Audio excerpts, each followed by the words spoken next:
for the ultimate source of inspiration, knowledge, and entertainment, look no further. Network Kingdom is a unique platform that brings together experts from various industries.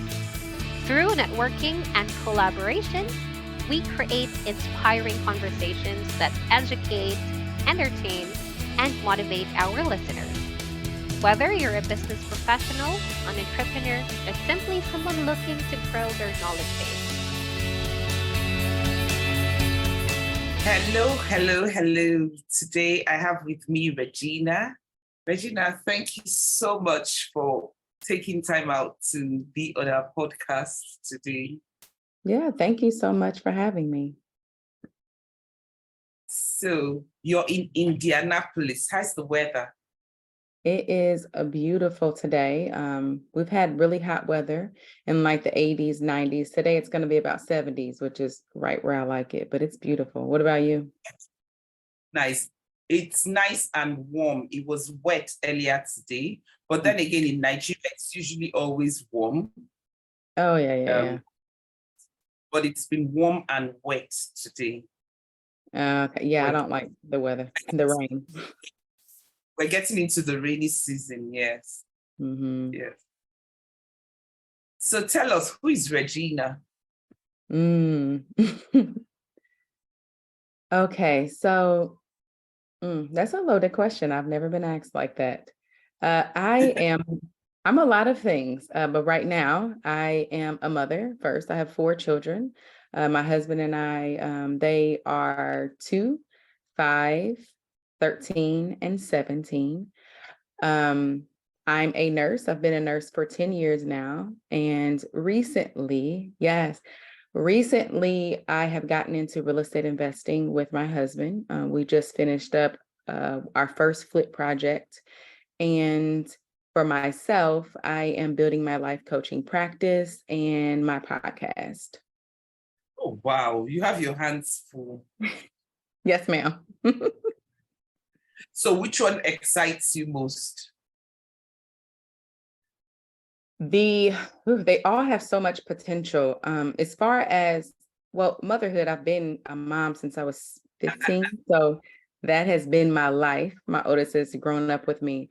My endeavors for money and what we are trying to grow, as far as our businesses, for me, is the life coaching, because I have experience what life coaching can do for us. I know you being a coach, you also understand just kind of being in a space where you have and you operate out of lots of limiting beliefs, and you only know what you know from childhood, and being able to tap into other people to help you see outside of yourself has been really powerful for me. And so that is what caused me to start to create my own space, to use what I've learned over time and through my own experiences to help other women, create what it is that they want that's outside of what they believe possible now. So let's even start with, I figured life coaching is the latest one. Yes. Mm-hmm. So starting from being a nurse to, you're a mother, that we can't argue with. Then you're a nurse. The real estate investment, I can understand you're doing with your husband. Yes. And sounds really interesting. Life coach sounds to me like something that you got into from passion, and you know how we do a lot of things when we're younger, and then as we get older, we're more intentional about steps that we take. Yeah. So we're not just doing it because our parents said so, or because it's the easiest way to earn an income, or because it's the fad. We're now more intentional about what we really want. So I find that careers that we pick up much later in life are usually out of passion. Is that the same thing for you? Absolutely. I didn't even know life coaching was a thing. Me being a nurse came from this innate want and need to help. However, it was also conditioned in me. My grandmother told me when I was young, you're going to go and be a nurse. You love helping people. And so it kind of stuck with me. And I was in high school and I took the CNA class, and I, came right out of high school, going straight to college to doing that. There wasn't much thought on my own of how I wanted to help people. That was the option given to me, and I went with that. And I still love it. I still practice it, and not burnt out of it or anything. But the thousands of people that I've come in contact with, from all walks of life, has helped me to understand that for me, although health is really important, transitioning our life and transformation for me comes really with our mind work, and a lot of us don't get that when we are kids. Yeah, absolutely. Yeah. Absolutely. So do you still work as a nurse, or you Yes, completely? I work as a Wow. nurse now. Yeah, I work 3 nights a week, full time, 12 hours. And I think because I do still love it, it doesn't burden me as much as it would sound, running two businesses plus the other things that we're doing. But I have good time management. And I understand the point of like not burning myself out while at work. I do plan to transition out of that eventually. So I mean, you've established that you like helping people, and that's why you went into nursing. So you weren't satisfied with helping people through nursing, and you decided to go into life coaching. Is that the reason? Yeah, so as a nurse here in the US, I don't know how it is, Nigeria and other countries, but it's more of a business than it is anything else. And so I help people in the way they see fit, by way of even how we practice medicine, by way of the conversations that we can even have with, our patients that come in. Um, and the more I talk to people, though, over the 10 years I've worked, I mean, probably a few thousand at least, the patients, their families, different people that come in, even people I work with, a lot of health conditions oftentimes come from our conditioning as children. A lot of the diseases and things that come in with their health problems are preventable by way of, how they eat, how they manage their stress, how they decide to or not to work out, all of those things, which everything comes down to like our minds and what we decide to do. So I found myself in the recent years really spending a lot of my time as a nurse, really talking to people about their lives and what they experienced and how their childhood was. And most of them were not and are not living the life that they want, or they don't even think it to be possible. They kind of just carry on what they saw. And so I started having more and more conversations with people, specifically moms and women, around what's possible for them. And we're kind of like in this box and we don't even realize it until someone on the outside of us are like, wait, what you're saying is a story. Like you can change that for yourself. And many people don't believe that. Yeah, you're absolutely right. You're absolutely right. So, I mean, what motivated you? You sound so strong and almost like you have it all figured out. No, I think that my experience has caused me to know, how you can like think and you can have a feeling and you can assume. But I've had a lot of trauma in my life. I mean, having a child at 15 and the first in my family and what that meant, and, the embarrassment and kind of being on my own in a lot of different ways. As a child, my son is 17, my oldest 17. And so I see him and I see how much I did not know at 15. And I just thought that I knew all the things, but I was still very much a baby, and having to decide as a child to be an adult. And I say decide because I didn't have to make that decision. I could have, continue my life and allow my mom to raise him, but I decided that I was going to take responsibility, and so that meant I had to grow up a lot sooner than I probably should have. And that led into a lot of different traumas of having to just realize what life was really about, making hard decisions. I missed out, all of my teenage years where, you should be having fun and doing all the things. And I was working and trying to finish school and all those things. And then in my early adulthood, I lost two brothers and my father, two of which to suicide. I've had a lot of experiences with loss, and trauma. And I really appreciate, how I was raised, or the people that raised me, I should say. But they were only able to do and give from their own cup, from the tools that they have. Yeah. So I have to, there was a lot that I didn't get that I should have by way of them just not knowing, and they also not getting that. And so I had to learn, and my 20s was all about, what is life for me, deciding on purpose how I'm going to raise my children, making lots of mistakes. And I think for me, the first aha moment was when I realized that, we as moms, we have the power to really change future generations, and we decide how we want to show up. And so I decided early on that I wanted to be different, and I wanted to show my children the opportunities that they had. It didn't happen early enough. I think my oldest was almost a teenager before I realized that a lot of my parenting ways were very traditional. They were very conformative. They were very limiting in itself. And so I've done the work to really work on how to show up as a mom. I show them as possible. And a lot of what I do today is really just really being that image to moms around the world and even my children, that you get to decide how you want to live. And it doesn't matter where you came from or what happened. At any given moment, you can decide if that's going to define you or if you're going to, create life in your own accord.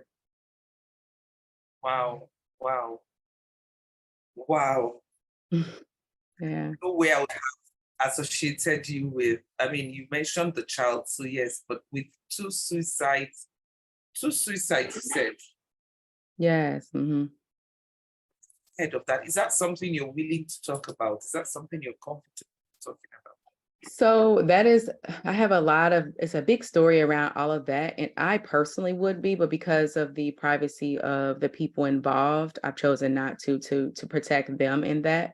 But yeah, I think that everyone, no matter what their story is, we all have something that has happened in our life. We all come to this table with something that negatively affected us, and the power in is that we get to choose. Is that going to define who I am moving forward? Am I going to allow that instance or those instances to take over and decide the future of my life, or am I going to really just take that for what it was?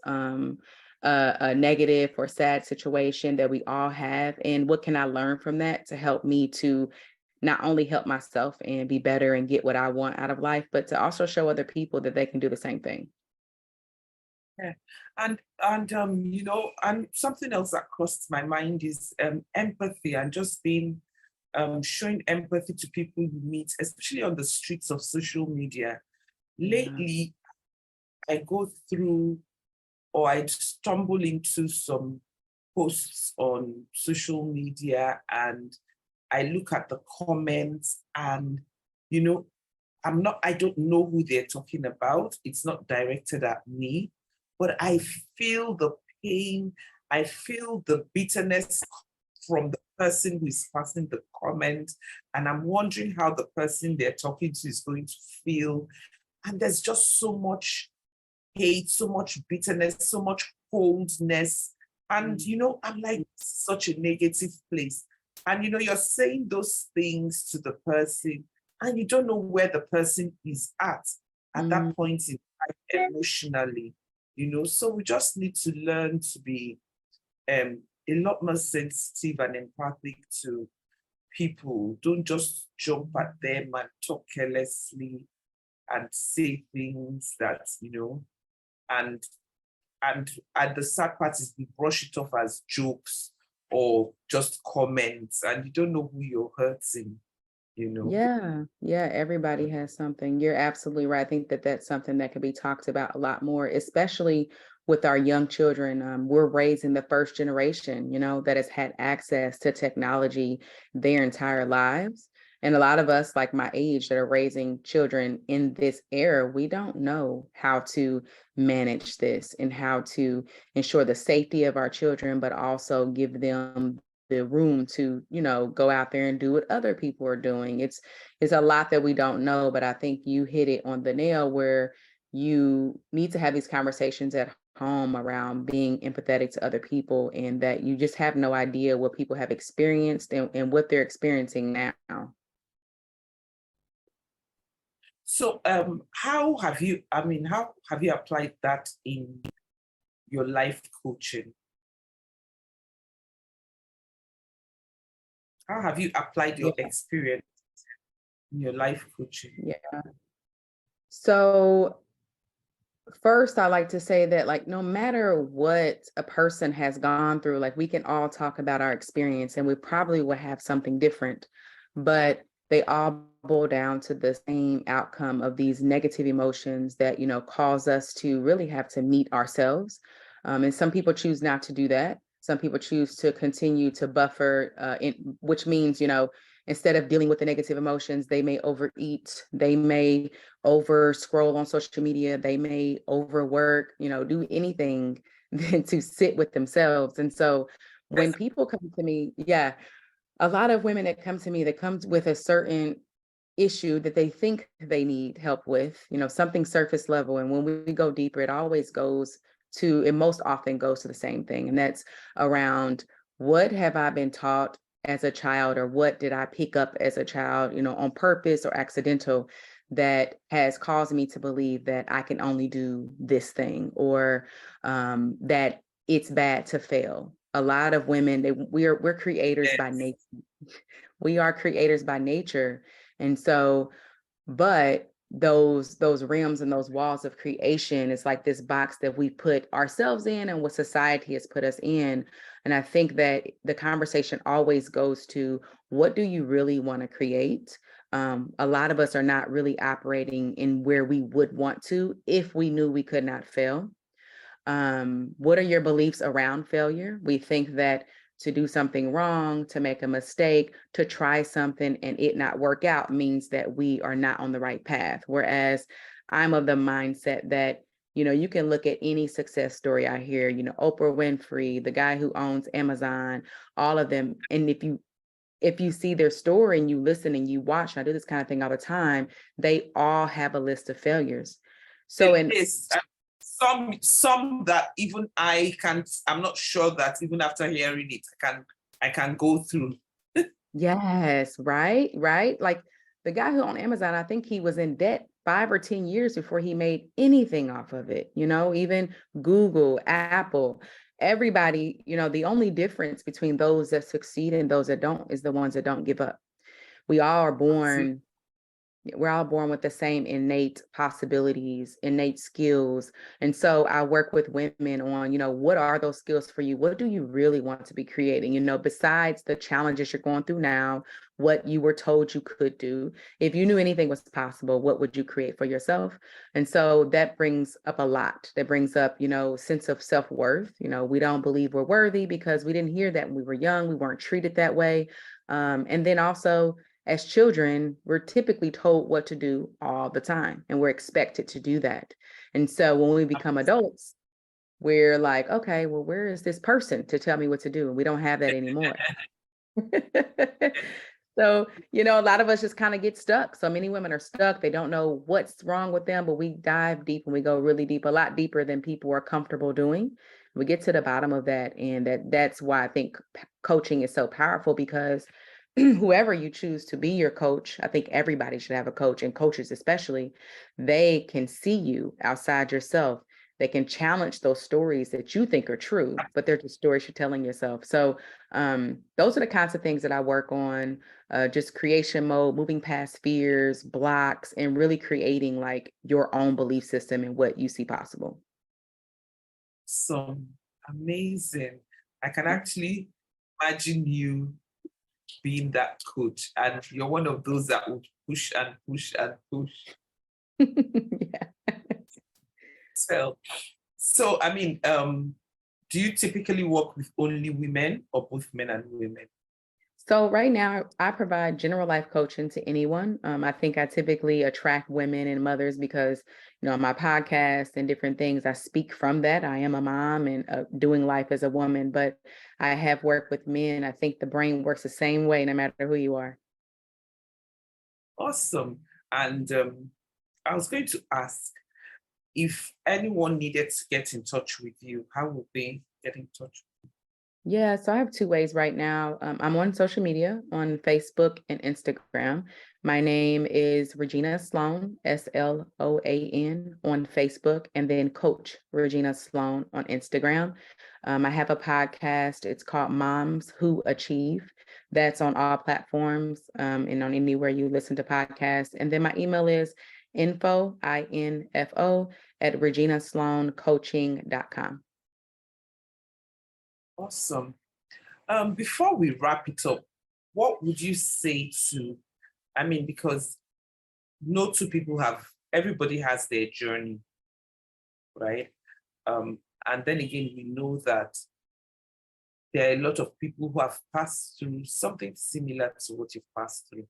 Maybe not as bad, maybe better, maybe worse. But, I've also learned that I'm not the one to judge what's better or what's worse, because everyone is on their journey and everyone believes what they want to believe about where they are, irrespective of what I think. And they're the ones working that journey. So for anyone who's had the sort of setbacks you've had, or who's going through any setback whatsoever, because I'm imagining that at age 15, I think you were very bold to have started working and trying to do what you could do as a mother. But there are 1,000,001 people out there who are just completely lost, who don't know what to do. There's some who are working, but they just also think that that's the end of life for them, and that's where they're going to be forever. What do you have to say to them? How can they get out of that mental state? Yeah, sure. It's a very good question. And I would say first and foremost that whatever you believe is true, because our thoughts are the most powerful. So if you believe that this is where I am, this is where I will always be, then that's true. There's nothing that anybody can do for you. But the moment you decide that at least let me see the possibilities, let me see what's possible, my mind is open. I'd say the first thing that people need to recognize is their thoughts are what matter, and we are not our thoughts. And that's why you can observe yourself thinking something about someone or a situation or a circumstance. So awareness for me is number one, because, I can sit here and give like this 10-step process or the things you can do, but not everybody's experience is going to be the same. But everybody, in order to grow, will have to first become aware of themselves. Yeah. And the more you become aware, I believe that whether you believe in God, universe, whatever you want to call it, the same power brings you what you need and what you're wanting. And so if I'm aware, I want to change my life, I'm open to seeing what's possible, what you need will come to you. Awesome. Wow, I've had an amazing time talking to Regina, and I'm sure you guys too have enjoyed listening to her. She's reeled out her side. And Regina, I really appreciate your time here. Yeah, I appreciate you having me. Do you have any other things to say to the listeners? No, excuse me. I really appreciate your podcast, and thank you for providing this space for us to learn and grow and get in touch with other people. It's connectors like you that really help to change the world in this space of technology that we have. So thank you. Thank you. Thank you, Regina. Thank you so much. Okay, guys, make sure you get connected to Regina, because I am as well. Okay, then. Bye. Out. You've been listening to Network Kingdom with Omo Obulor. Remember, if you cannot see where you're going, ask someone who has been there before.